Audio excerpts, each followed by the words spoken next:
Hi, it's that fantasy chick back again with for another week, and it's another stream. And today it's all about The Witcher. I binge watched The Witcher this weekend, and I finished season one, watched season two, and watched season three. So we're going to be talking about that. But first, I have an article about The Witcher. So, so even my article is about The Witcher. So, and what I learned was season one was based off of some short stories. So it's not what I wanted. Here we go. Well, the author is going to be writing a new novel.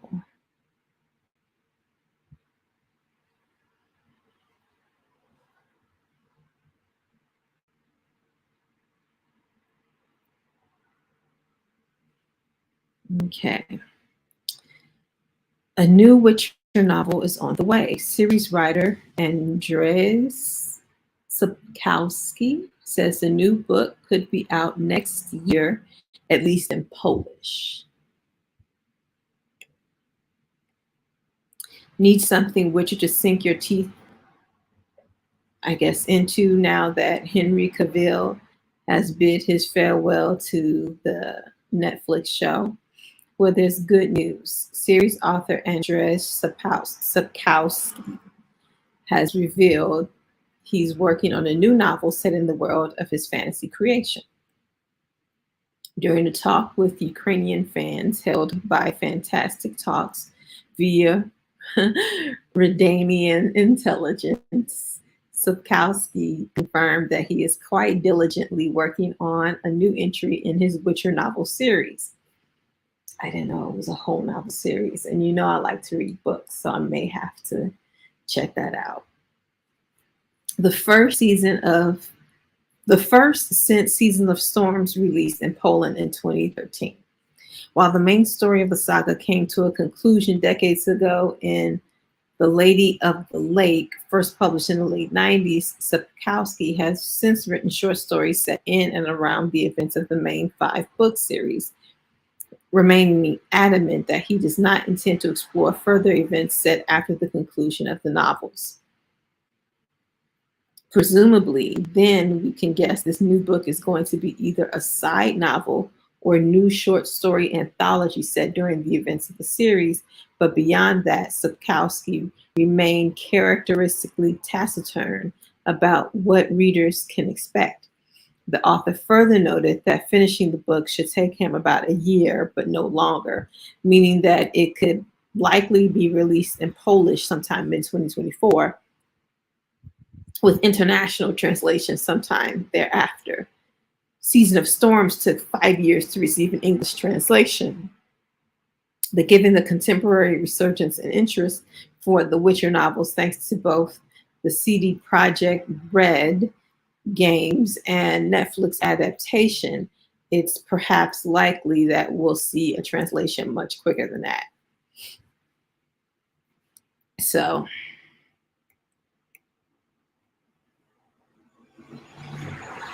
and all this time, I thought it was a video game, but it was based off of some books.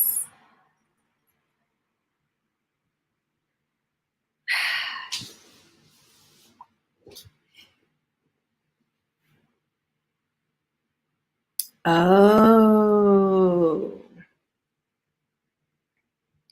Well, he works, the actual author actually works with the show, so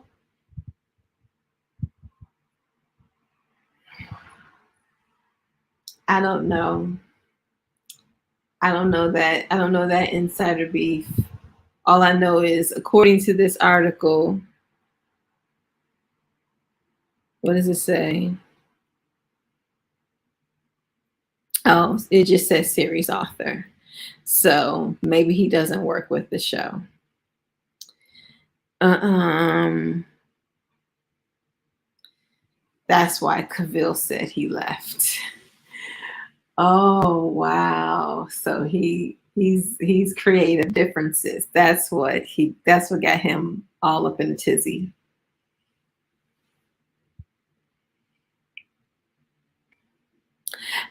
I misread it. I just saw series author and thought that I misread it and thought that he was also a writer for the show. But it's just that he was an author of the books. So it doesn't mean that he's working with the show. So so creative differences. Oh, that's what a shame. Now I definitely have to read the books. I want to see, and I want to see. I guess he must have read the books beforehand too. He must have read the books beforehand and was like, "Oh yes, I'm interested in this story and this story alone." Um, but yeah, I okay. So I'm hearing this that they're veering off from the books. I'm definitely gonna read the books now. Um, I have to figure out. Oh, he was a big Witcher fan. Well, that explains because I was like, what is Superman doing in a Netflix series? It's all starting to make sense now. This was a passion project for him. This is a passion project for him. And you know something? Like I said, I am not a fan of Henry Cavill, but I liked him in this. I liked him in this. I liked him in this much better than I liked him as Superman. He was actually interesting as this. And Superman, he was boring. I'm sorry, but I found him boring as Superman. Put me to sleep. But but this character, I found him interesting. I feel like this is more his speed. And he did well. And I was interested. I actually cared about the character. And, you know, I'm still interested to see what Baby Thor is going to do with the character now that he's got it. But it would have been nice if Henry would have stayed with the series. No, I am not ready to join the Cavill over Baby Thor club. I still am interested in seeing how Baby Thor would do this character because in my mind, I still have Hunger Games in my head, and he was Gale, and he was good as Gale, and I think he could rock this part. I think he could do it. I think he could do it. I think we need to have a little bit more faith in Baby Thor.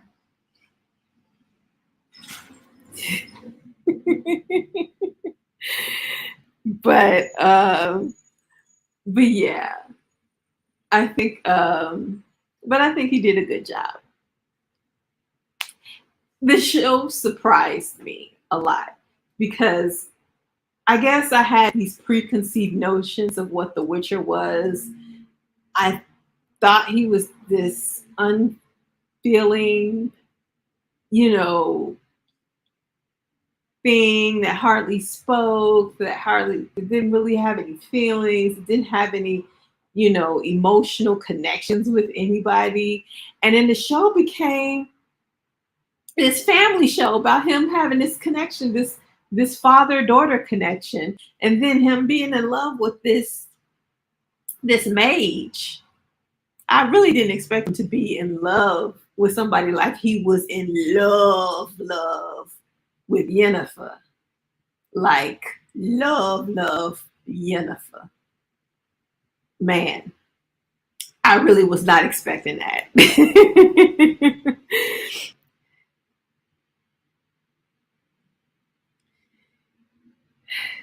what we gonna see? He not cold enough, he not cold hearted enough for the role. Hmm.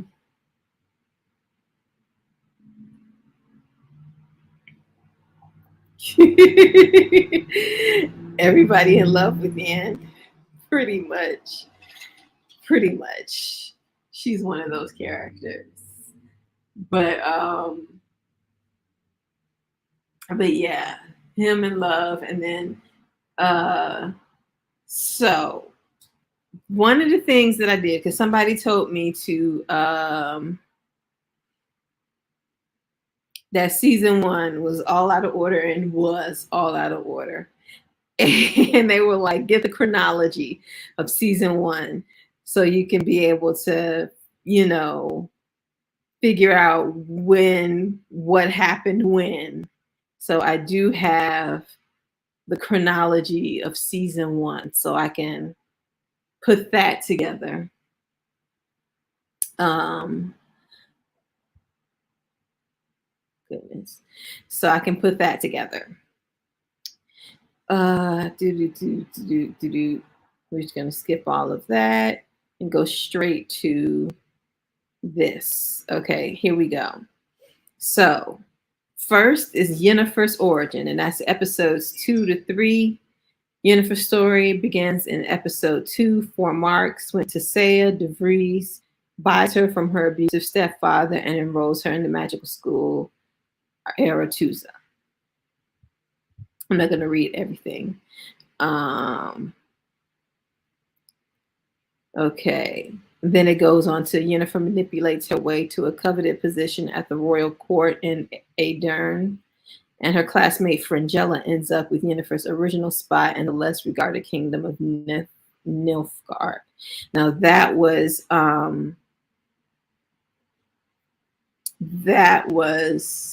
the part last week I was talking about that gave me a that was hard for me to follow. It was hard for me to follow why they wanted to send Yennefer to Nilfgaard in the first place. Okay, number 2, Geralt's origin, episode 8. Geralt's origin story runs more or less parallel to Yennefer's, but we don't see it until the season finale, and only when Geralt is in a delirious haze. For reasons that remain unclear, Geralt was abandoned by his mother, Vicenna, and left in the care of a witcher named Vesemir, who put Geralt through the trials that made him a witcher as well. Number 3, Geralt has some adventures. Yennefer abandons life at court, episodes 1 through 3. You could get really granular here because there are plenty of contextual clues that indicate roughly when each of these stories is taking place. A rule of thumb, listen for any reference to Cintra and or Queen Calanthe. Yeah. Meanwhile, 30 years have passed since Yennefer went to the court at Aedirn. Since then, she has decided that life at court isn't what she wants after all. After being attacked by an assassin, Yennefer abandons the court and becomes focused on how she can repair the damage of her enchantment and have a child.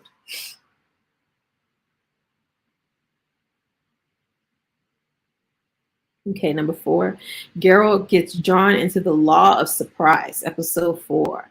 In the first big incident around which this season pivots, Geralt attends a royal ball at Cintra where Queen Calanthe, then at the height of her power, seeks a suitor for her daughter, Princess Pavetta. Against the queen's wishes, the suitor turns out to be a knight called Duny, who has been cursed. In return for Geralt saving his life, Duny offers Geralt the law of surprise, in which a person is granted a boon known to neither the giver or receiver at the time. In this case, the boon turns out to be Duny's unborn daughter with Pavetta, who will grow up to be Princess Ciri. Ciri's fate is forever tied to Geralt as a result.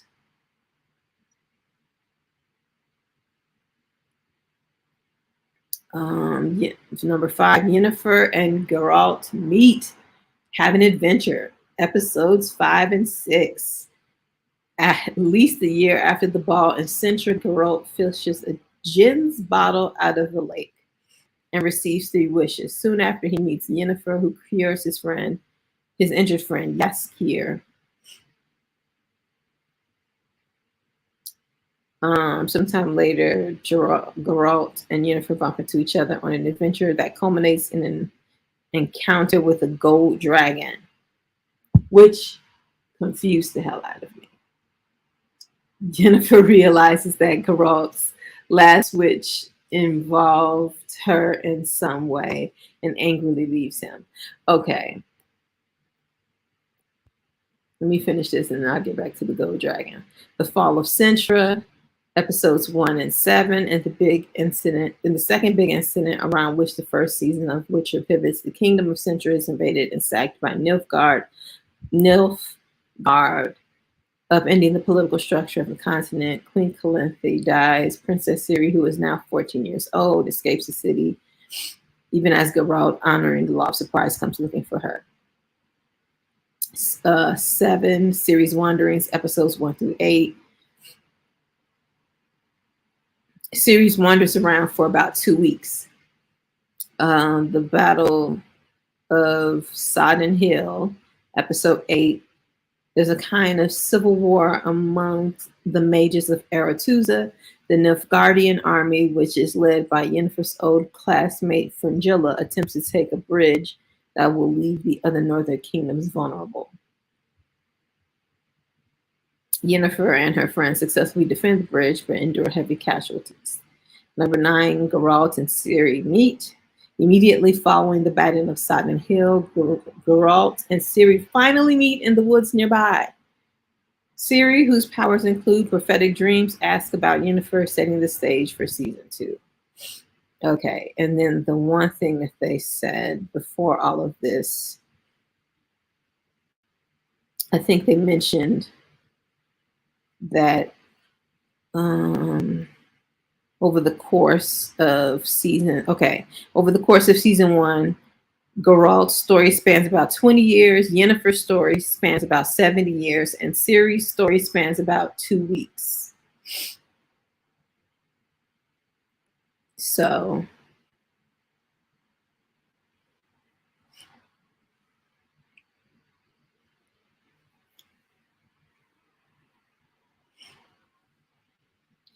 yeah, so the gold dragon confused me. Because the man, so the man was a gold dragon. How was he a gold dragon? How was he so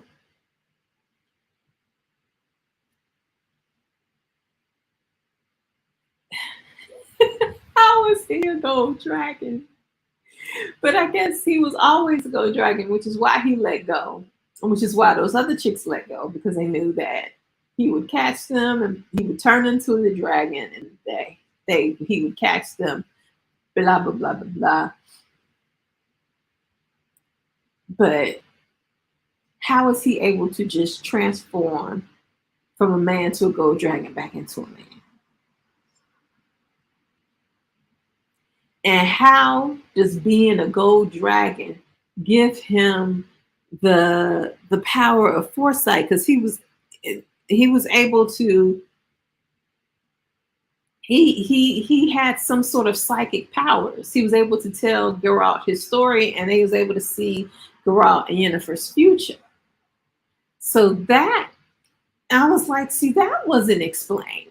He's just sitting up, just telling them their stories and telling them in the future, yeah, you ain't gonna have a child, and yeah, you gonna lose her. So that was crazy. So season 1 now, so what they said in that article, that season 1 was written that way because it was based off some short stories.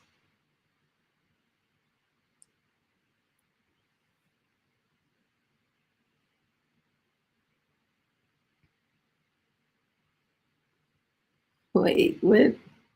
The dragon they had to give him some type of extra power. He was an ugly dragon too. I'm used to the good looking dragons. Well, there's a difference between the Game of Thrones and The Witcher. HBO money, Netflix money. HBO got a whole lot more money than Netflix. Well, at least they did. Who knows what Warner Brothers is working with now? But HBO had more money. The way Warner Brothers is acting, they acting like they ain't got no money. The way they going, ripping and running and tearing stuff up. And you know something? They probably not as broke as they acting anyway. But I'm not gonna complain about Warner Brothers Discovery tonight. No, but okay. So that's season one. So season one was them going back and forth. So where I left off last week, right before, like right when he was getting help for Yaskier, right when he first met Yennefer. You know, I had no idea that him and Yennefer was about to become a thing, and they became a thing. And and of course, it took the whole season for him and Siri to get back together. But because of all these cutting back and forth, it really only took 2 weeks for her to find him. So 2 weeks. But like they said, his story spanned 20 years, her 7 years. It's crazy. Oh, I finished the whole thing. I finished the whole thing. I did season one. I did season two and three this weekend. Um, so on to season two. So season two is him and Siri at, I can't pronounce the place, but the Witcher home, the Witcher Mountain Hideaway, where he's training her to fight like a Witcher. And he brings a mage in to teach her how to use her magical powers, which I thought was very, very sweet, to give her training on both sides of her that she really needs, because these people are after her and she's going to need to know how to fight, and she has this power that she's going to need to know how to control. But of course, stuff happens, and who was the mage? Triss got scared of what she was able to find out about. Because she went into her head. She went into her head, performing this spell where they were supposed to just be able to walk through and be able to see her, see not her past, but see the past, her ancestors' past, to go back into her ancestry, just way back into her DNA or whatnot.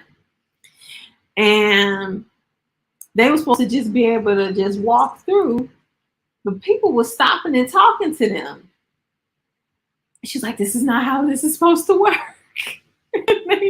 And then she was just getting scared more and more and more, until finally they got out. And after that, she was pretty much done.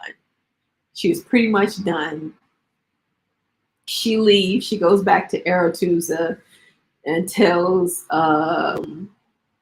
what's her name, Tisea, about Siri and about how dangerous she is, and blah blah blah blah blah.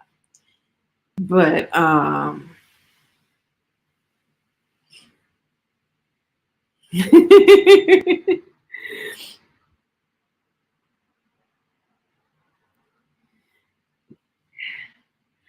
when I have nothing to do, this was a weekend where I pretty much I got my hair did, and then that was it. Like, because I have been busy the past few weekends. I have just been busy, busy, busy, busy, busy.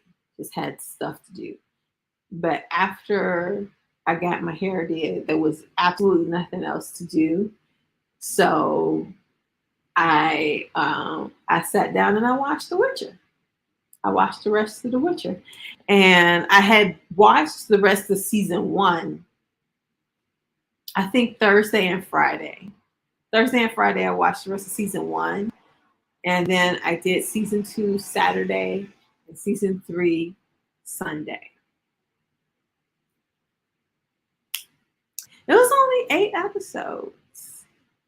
Because I mean, that's like what's that? Queen Charlotte? I did Queen Charlotte in one sitting too.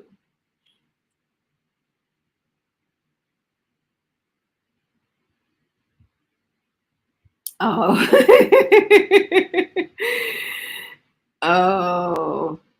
Well, I'm sitting there. I'm going to be watching TV anyway, so I can sit and I can watch TV all day. It's a shame. It's a shame how I can just sit and watch TV for hours, but I can.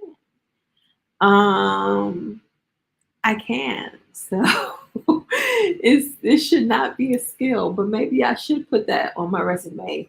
Can binge watch TV for hours.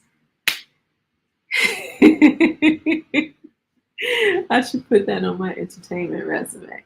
Can binge watch shows for hours. That is a skill.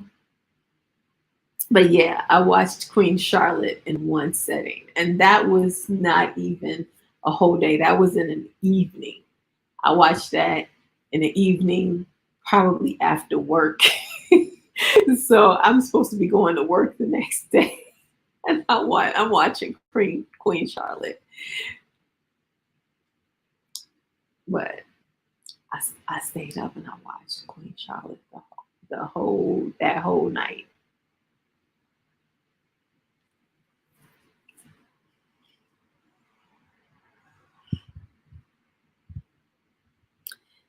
Oh my goodness. The last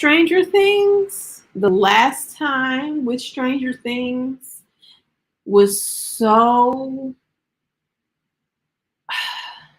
those episodes were so long, and there was just so much nothing going on that I was forwarding through them because I was like, there's nothing going on. I couldn't take it.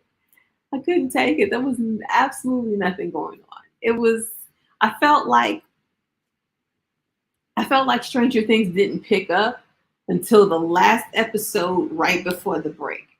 And I'm thinking, okay, now it's starting to get good. And then it was the last episode, and then they had two more episodes left that I had to wait a month for. And then those episodes were going to be extra long. I was like, this is ridiculous. It was ridiculous. It was ridiculous. Okay, back to The Witcher. So poor Yennefer. So so what was that? During the Battle of Sodden, she used fire magic to take out Nilfgaard's army, and because she did that, she lost her powers. So she was trying to find ways to bring her power back, and somehow she, Frangilla, and the Queen of the Elves came across this chick in the woods, which later on we find out that the Witchers um,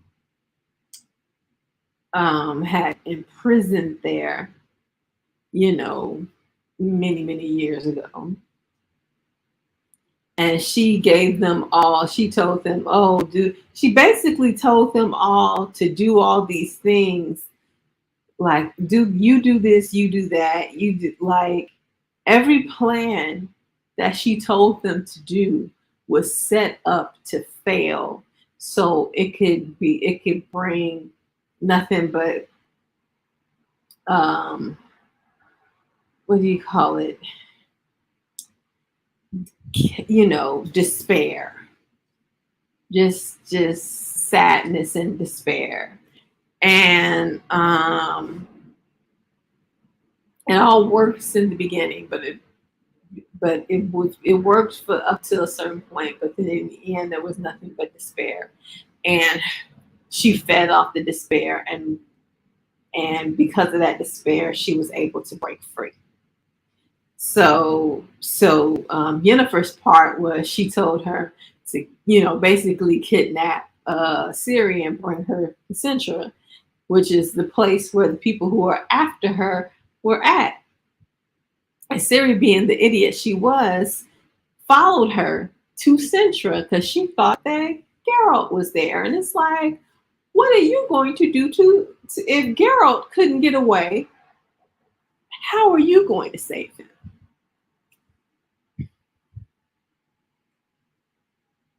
So,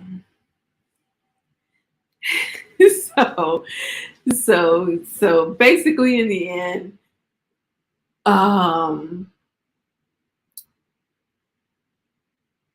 she ends up being possessed by the witch in the woods.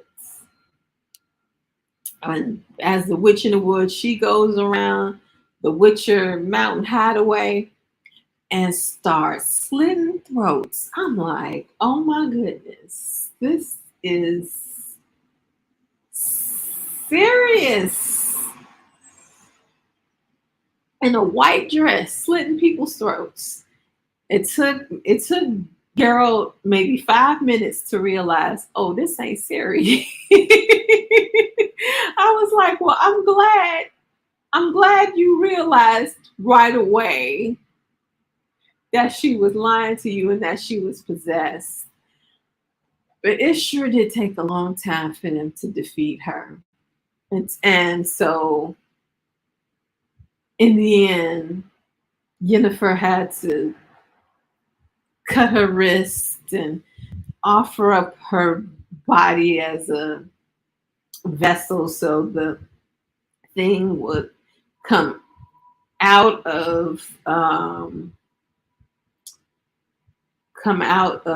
Ciri's body and into Yennefer's body, and then they had to somehow send it back through the portal. And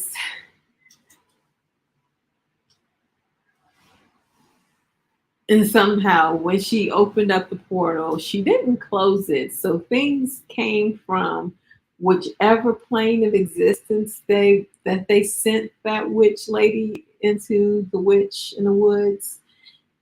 They came over.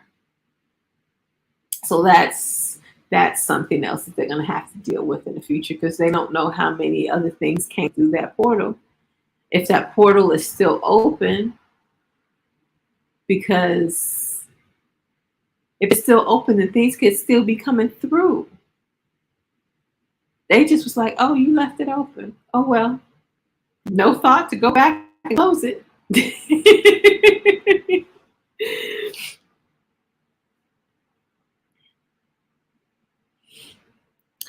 No, yeah. What she was doing was she was changing herself. She changed herself. She made different forms to because when they first came to see her, she changed her form to appear to them in whichever way they wanted to see. So for Fringilla, for the Queen of the Elves, for Yennefer, each one got a different form that was based off of, something in their head, because she was able to get in their head. And it wasn't until she came back that she did the form. She did the form of Ciri to show her, no, this is who I want you to. This is who I need you to kidnap. Just kidnap me.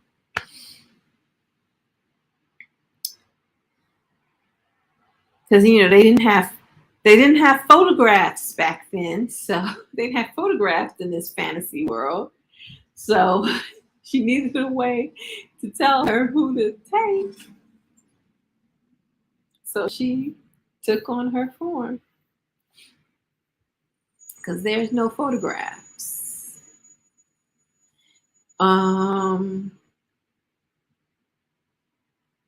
But yeah, so end of season 1, they finally get the witch out of Siri's body and blah blah blah blah blah. But the thing season 2, the thing we discover is the Emir, the White Flame, the Emperor of Nilfgaard, all along was Siri's daddy. Siri's daddy, who's supposed to be dead. Siri's daddy, who's supposed to be dead, is the Emperor of Nilfgaard. And that's why Nilfgaard wants Ciri so much, because he wants his daughter back. And my thing is, how did he become so evil? Was he always evil? Or did he become evil? Why was he presumed dead? What happened to Pavetta? Why did they go on this ship, on this boat, without Cirilla? I have so many questions. So many questions. So why was he burning pictures of Pavetta and himself, but kept a little baby painting of Ciri? I have so many questions.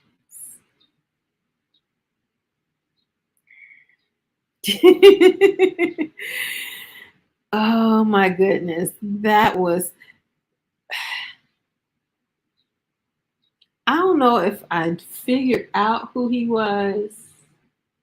I don't know. I didn't figure out who he was, because I wouldn't have figured out that somebody dead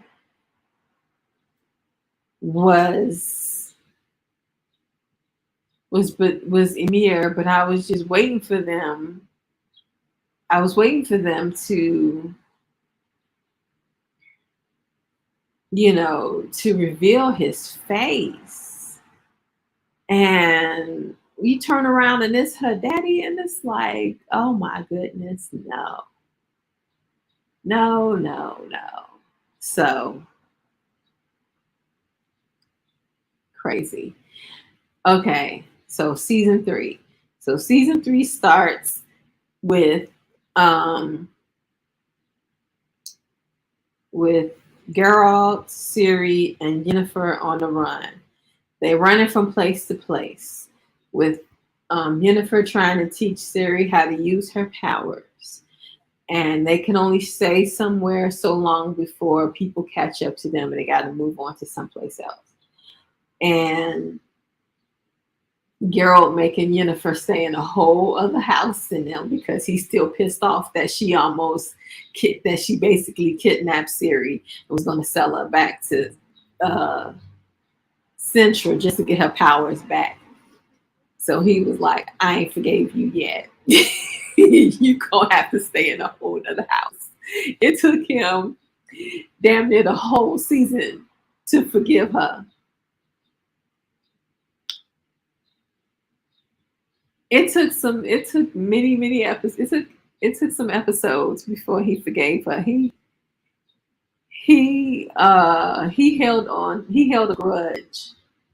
He held on to his grudge for a minute, but there was a thawing of a gradual thawing of the ice, where there was some episodes where you had a little happy family time where she weaseled her way into their dinner time, and it was the 3 of them having dinner together every night, and it was like, oh, aren't they like the happy little family eating dinner together and laughing and blah blah blah blah blah. So everything was cool until Ciri did, like, I want to go to the Beltane Festival, even though I'm on the run and everybody knows what I look like.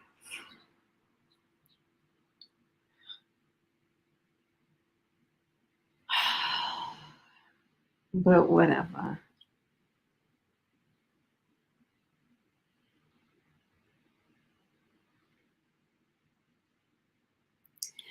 Hmm. It was a lot. It was a lot of waiting. It was a lot of waiting. Um, there was a lot of there was some things uh that I just could not understand. Jennifer wanting to take Siri back to Aretusa, you know. So I was like, they want to kill her at Aretusa. Do you know that? Do you know that? Turns out she knew that, and she still wanted to take her back to Aretusa. I'm like, why would you want to do that? This is the only place I can teach her. I don't think so. I don't think going to I don't think her not being in Aretusa was the problem.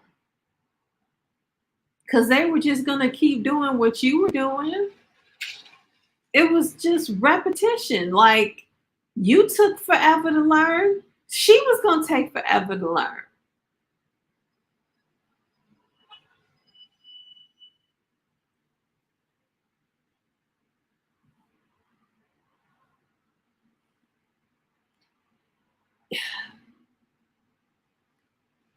Actually, wants the same thing. Yin wanted the same thing out of life that she's always wanted, a child. By season 3, Siri became that child for her. So she became that surrogate child for her. So I guess she felt like, in her mind, Tisea was like a mother to her. So she wanted to she kind of felt that connection to Tisea. So really she wanted to take her back to Tisea. But I'm like, even so, Tisea is the one who put out the hit on Siri. Do you really want to take her to Aretusa? Well, what's his name? What's his name? Is it Beltagor? Whatever that fool's name is, who don't like elves. Why would you want to put her in the same place as that crazy fool? That is not a place for her.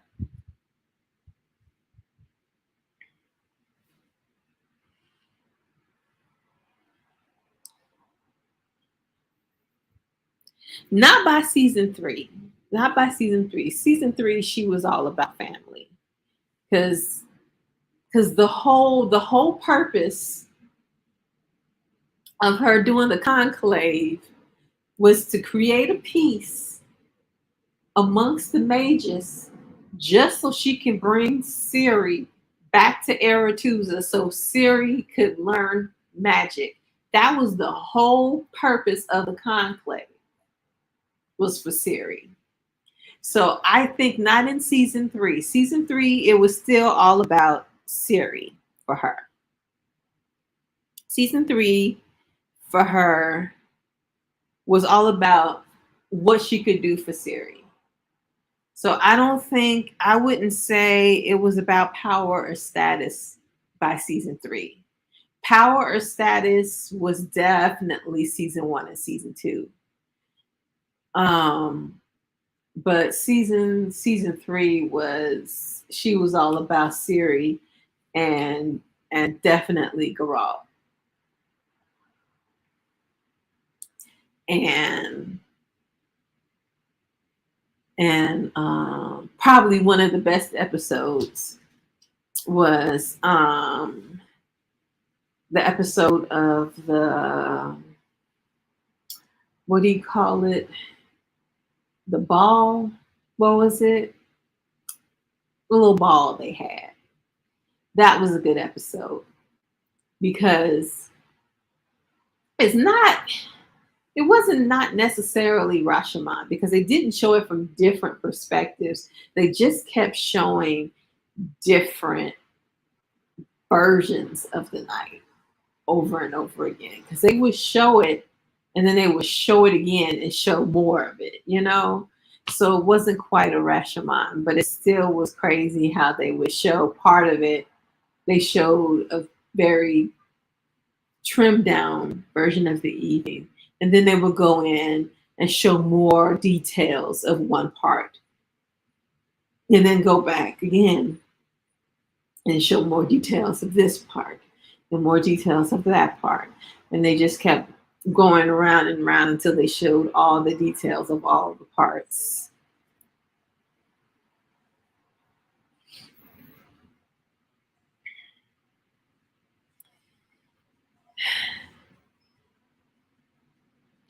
I personally think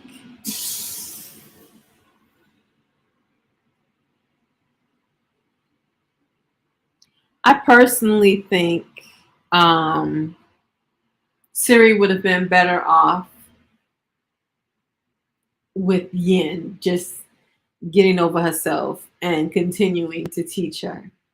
Um, Yin was the most powerful mage. She's more powerful than any of those mages there at the school. She could have taught Siri how to use her power. None of these other chicks would have known what to do with Siri. They would have been scared of Siri. Because Siri had the power that, I mean, Triss tried to deal with it and scared the mess out of her. They wouldn't have known what to do with Siri.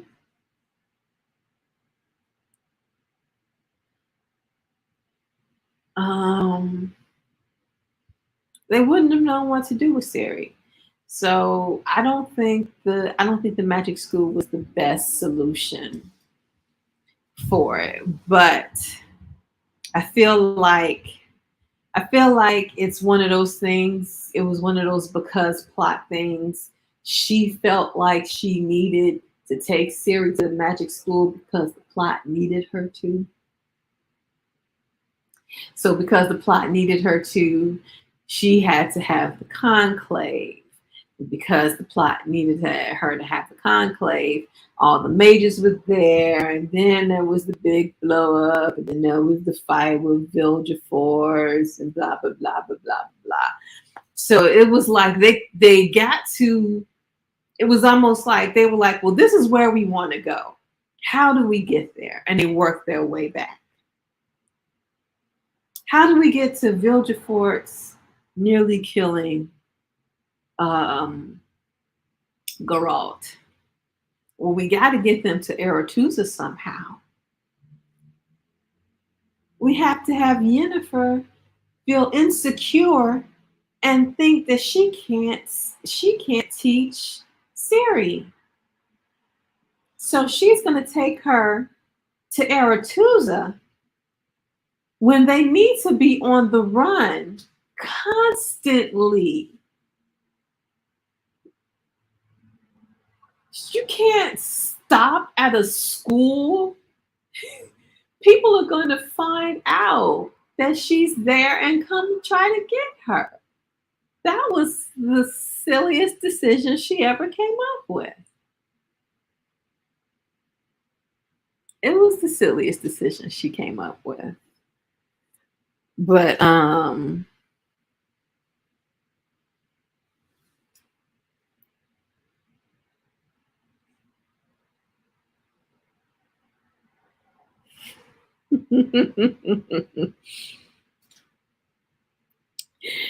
but so another part I don't like is the whole Ciri relinquishing her powers. But I feel like because she relinquished her powers, she'll have the power to get them back. All she has, and it'll probably be something simple as her wanting them back. And she won't have to, if her saying I relinquish my powers, get rid of her powers, then her just saying I want them back should bring them back. So um so I don't like the fact, And I feel like whatever that mirage or whatever, or the vision, delusion, whatever she was having of Falca, I think whatever that was the thing in the stone which got her there in the first place. And the whole purpose was to get her to relinquish her powers. It was either to relinquish her powers or to either to become consumed by them. But it was to destroy her either way. So either to become consumed by her powers or to relinquish them. So it won out either way in the series. Call Me Falca. I'm like, didn't you remember that your whole purpose in life was to find Geralt and Yennefer? Now you about to go band up with the merry band of thieves. Are you ever gonna try to go find Geralt and Yennefer again? Didn't you? Wouldn't you be like, oh no, thanks. I got stuff to do. Thank you for saving me. But I did like how she killed that dude, though. I did like how she. I mean, I shouldn't be a fan of murder, but murder on TV is okay because it's not real. And so, and dude would have murdered her if he had a chance. So she, I like the way she murdered him. It was kind of cold how she went about it. Like they were saying, she's just playing with him.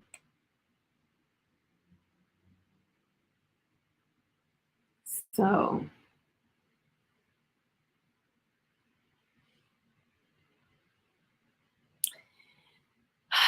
yeah, I hate the splitting up. I hate the splitting up.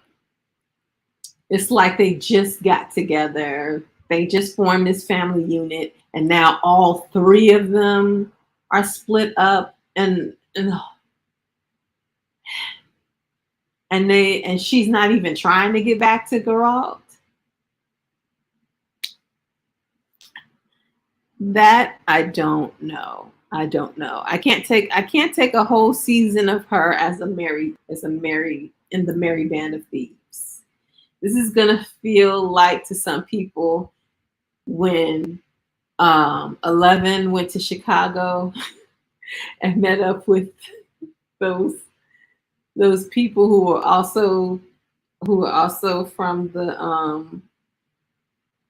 the place who had other numbers. I can't remember what the numbers were, but the other numbered children, and she met up with them and was hanging out with them, and they were going around and you know doing anarchy and stuff like that.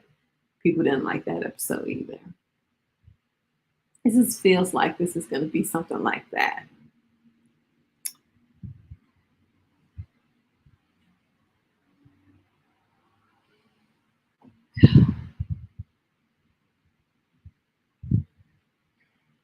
Mm.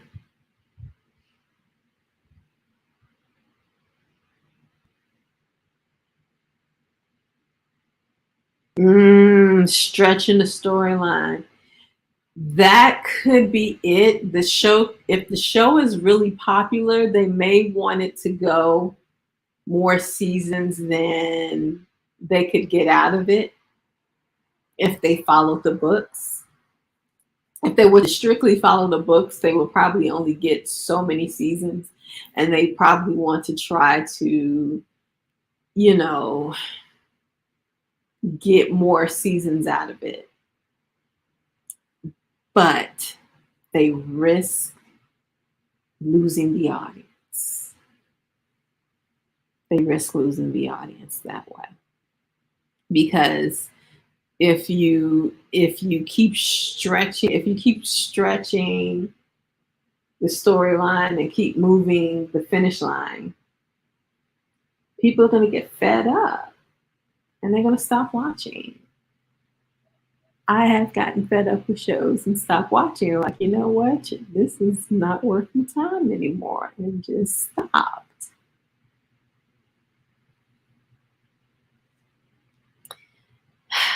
How excited I am for season 4. Well, on a scale of 1 to 10, I would say between a 7 or an 8, because I like the show.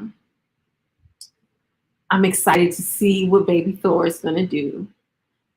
I'm backing down off from a 10 because I'm kind of sad about Henry Cavill not being on the show anymore, but I'm still excited to see what Baby Thor can do. I'm backing off from a 10 because of the Merry Band of Thieves, but I'm still excited about Baby Thor being on this show.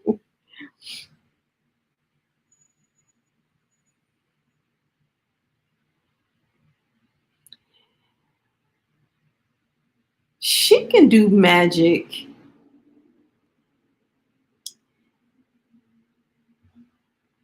She can do magic. She can do coach magic.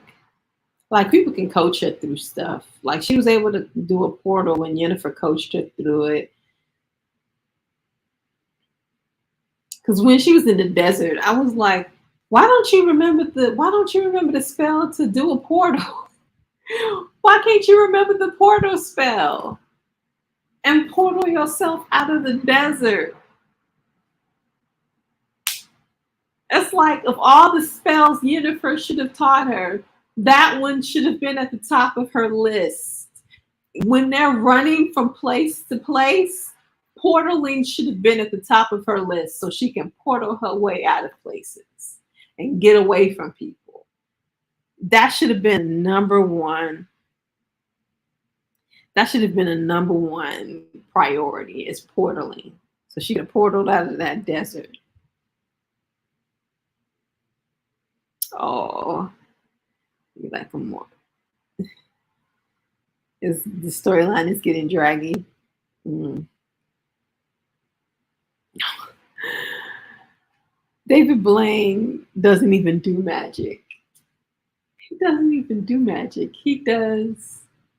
What does he do? He doesn't even do magic. He barely does illusions. He just does. He just does things like, I'm gonna hold my breath for 50 seconds, and that's not magic. He does things like that. He does little tricks, but he doesn't do magic. But yeah. So I don't know when it's supposed to come back. I've seen pictures of Baby Thor in a white wig, but I don't know if that was photoshopped or not, because people be getting down on the Photoshop. So I don't know if they've already started shooting, or if it was Photoshop, or if it was just him doing a costume test. So I don't know. I had to look that up. Okay, so I'm through with The Witcher. I have to decide which show. I may watch The Peacemaker next. I may watch that show that's a spinoff of the Titans. I cannot remember its name, but it's a spinoff of the Titans. So whichever it is, it's probably going to be HBO Max.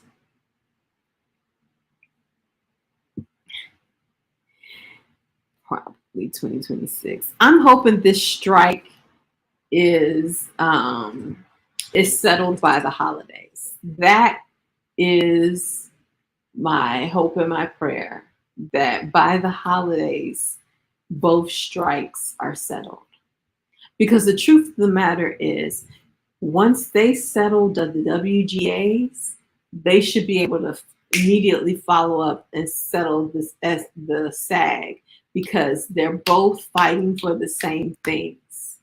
So once they give it up for the WGA, they should be able to give it up for the SAG and get this over with. So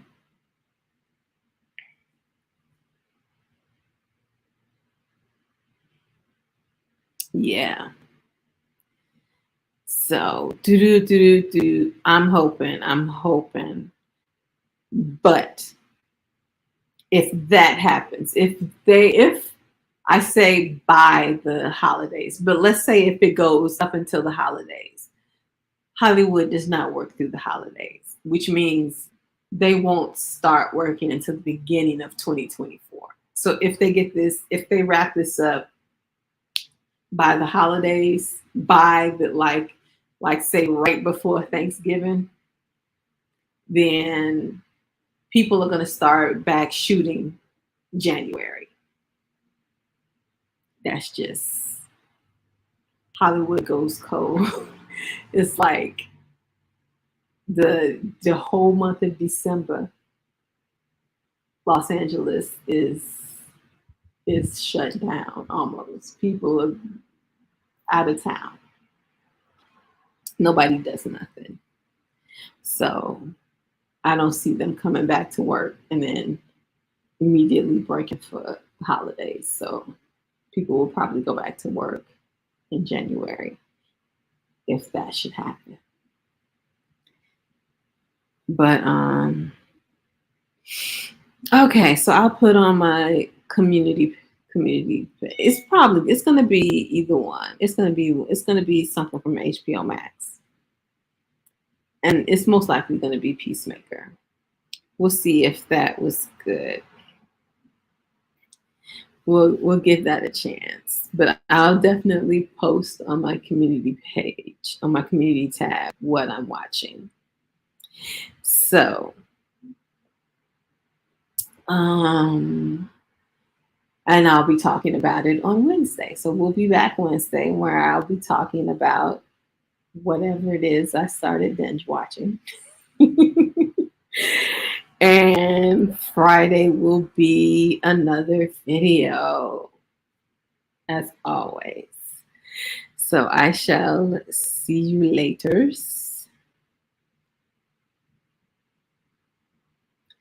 In the meanwhile, thanks for watching.